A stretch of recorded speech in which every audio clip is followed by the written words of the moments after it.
If you enjoy the video, please consider subscribing to the channel.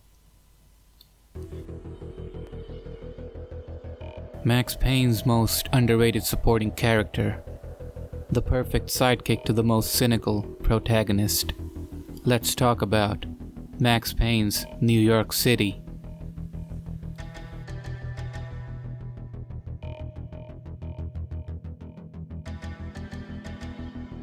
The first impression is the most important one, and right from the start this version of New York City doesn't hold back. The amalgamation of grit and depravity proves this backdrop to be dark and hostile, the perfect place for this story to run its course. Always seen at nighttime, the city takes up a somber appearance, just like Max. The whole place is depressed. The constant snowstorm feels like the city has unleashed its wrath on its citizens, both good and the morally corrupt ones. Nobody gets spared. Released 19 years ago, all it took were the right textures with the right lighting to create the greatest virtual rendition of New York City, or how Max appropriately calls it, Noir York City. So what do I mean by New York City being Max Payne's sidekick? Well, in a way, the city and Max perfectly complement each other. They're both representations of each other. They're both depressed, broken down and lonely. Max is out for revenge and the city's atmosphere adds to his cynicism and rage.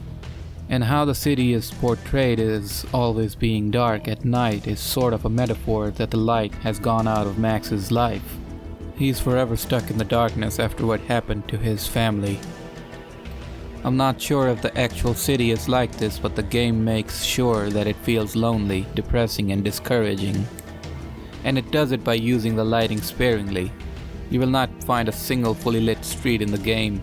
Pockets of cold white lights provide for a diverse atmosphere, seeing that half of the city is blinded by darkness. Lights from the shops, neon signs or the apartment block windows give off an eerie feeling. Eerie in a way that these places might be crowded in the morning time, but right now it's pin drop silence. The only few things you can hear are either in the distance or it's the cold, freezing winds passing by the blood veins of New York. In some places which are pitch black, you could still see because of the minuscule light coming from the street lamp way in the distance. All in all, this game did a fantastic job with its lighting design. As for the textures, well, they are as grunge as they can be. Most of the city is constructed of bricks which seem to have lost their color as they are either colorless or have been tainted with old age.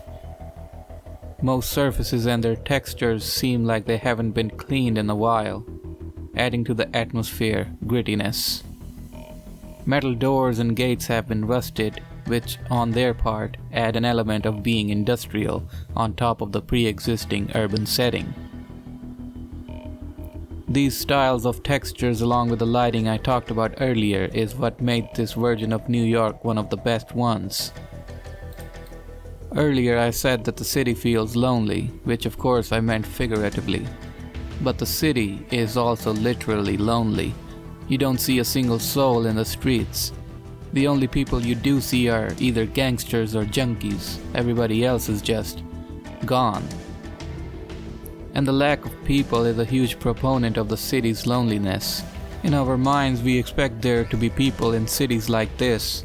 We expect traffic and people walking and talking and shops doing their business. But given that none of that happens means the game takes place way late in the night. If you've ever gone out of the house at 2 or 3 a.m., you'd know the feeling. Especially if you've gone to places that you often go to at daytime. That's the feeling. We don't say it out loud, but we always think about it. Many games at the time portrayed urban settings, but Max Payne did it better than all of them. Thank you for watching.